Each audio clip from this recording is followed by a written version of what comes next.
नमस्कार साथियों, स्वागत है आप सभी का नवलगढ़ एकेडमी के ऑनलाइन प्लेटफॉर्म पर। जैसा कि साथियों आपको पता ही है, बीएड द्वितीय वर्ष की परीक्षाएं 22 तारीख से संचालित है।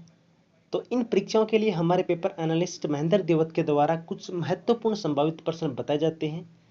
और अगर आपने हमारा आज वाला वीडियो देखा ही था, जो कंप्यूटर की एग्जाम थी, उस एग्जाम में 100 क्वेश्चन में से 70 से अबव क्वेश्चन हूबहू हमारी क्लास से आए थे। तो इसी कड़ी को आगे चलते हुए जो कल पेपर होने वाला है स्वयं के समझ, उसके लिए भी हमारे पेपर एनालिस्ट महेंद्र देवत के द्वारा कुछ संभावित प्रश्न बताए गए हैं, जो हर पेपर की तरह हूबहू आपको पेपर में देखने को मिलते हैं। तो गाइज, इन जो जितने क्वेश्चन बताए जाते हैं, इनको ध्यान से पढ़ के जाना। यही क्वेश्चन आपको कल वाले पेपर में मिलेंगे। तो चलिए दोस्तों, शुरू करते हैं पहली यूनिट से। पहली यूनिट का नाम है स्वयं का विचार। इसमें 5 इंपॉर्टेंट क्वेश्चन हैं। पहला क्वेश्चन है, स्वयं सेल्फ का अर्थ बताते हुए स्वयं के प्रमुख पहलू कौन कौन से हैं, लिखिए। दूसरा, स्वयं की पहचान से आपका क्या से है, समझाइए। तीसरा है, डर और भय किसे कहते हैं, इसके प्रकारों संक्षिप्त रूप से समझाइए। आकांक्षा से क्या से है, उचित परिभाषा दीजिए। और पांचवा है, एक चिंतनशील व्यवसायी के रूप में शिक्षक की भूमिका क्या है, इसको समझाना है। ये निबंधात्मक प्रश्न भी पूछा जा सकता है। अब हम स्वयं के विस्तार को हम 4 प्रकार से कर सकते हैं: अपनी क्षमताओं से, अपने डर से विजय प्राप्त करके, और अपने आकांक्षाओं की खोज कर उन्हें पूरा करके, और अपने आप को पहचान कर हम स्वयं के विस्तार में 4 प्रकार के काम कर सकते हैं। तो इसमें पहला, दूसरा, चौथा और पांचवा मोस्ट इंपोर्टेंट क्वेश्चन है, आपको पढ़ के ही जाना है। जैसा कि पिछले वीडियो की तरह आपने देखा ही होगा, क्वेश्चन हूबहू आ रहे हैं, तो आपको पहला, दूसरा, चौथा और पांचवा क्वेश्चन पढ़ के जाना है। दूसरी यूनिट है जिसका नाम है स्वयं का विकास। इसमें पहला क्वेश्चन है, आत्म विकास का अर्थ बताते तथा आत्म विकास किस प्रकार से किया जा सकता है।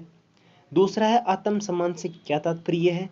तीसरा है, भावना क्या है, भावनाओं के प्रबंधन हेतु नियम लिखिए।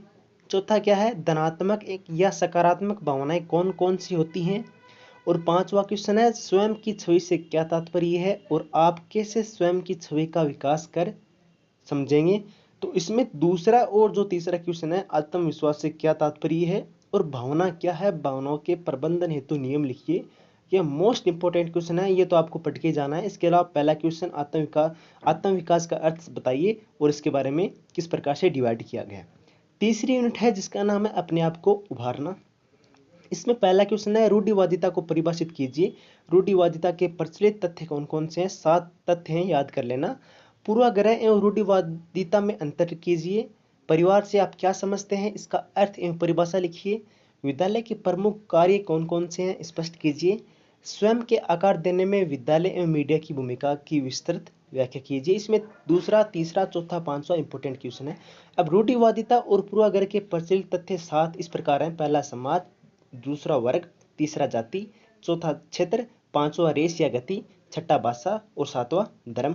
हम अपने आप को अर्थात स्वयं को 3 प्रकार से आकार दे सकते हैं: पहला, परिवार से; दूसरा, विद्यालय से; और तीसरा, मीडिया से।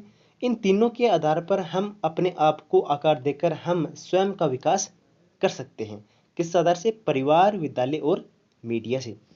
छठा क्वेश्चन है, रूढ़िवादिता को परिभाषित कीजिए करते हुए उसकी चुनौतियों का आप किस तरह समाधान कर सकेंगे। ये निबंधात्मक क्वेश्चन में पूछा जा सकता है। छठा क्वेश्चन है, रूढ़िवादिता को परिभाषित करते हुए इसकी चुनौतियों का आप किस तरह से समाधान कर सकेंगे। ये निबंधात्मक क्वेश्चन भी पूछा जा सकता है। तो गाइज, हमारे पेपर एनालिस्ट का नाम है महेंद्र देवत, जिनका एक ध्येय वाक्य बोल सकते हैं, साथ सलाह सहयोग। सभी का धन्यवाद, बहुत बहुत धन्यवाद।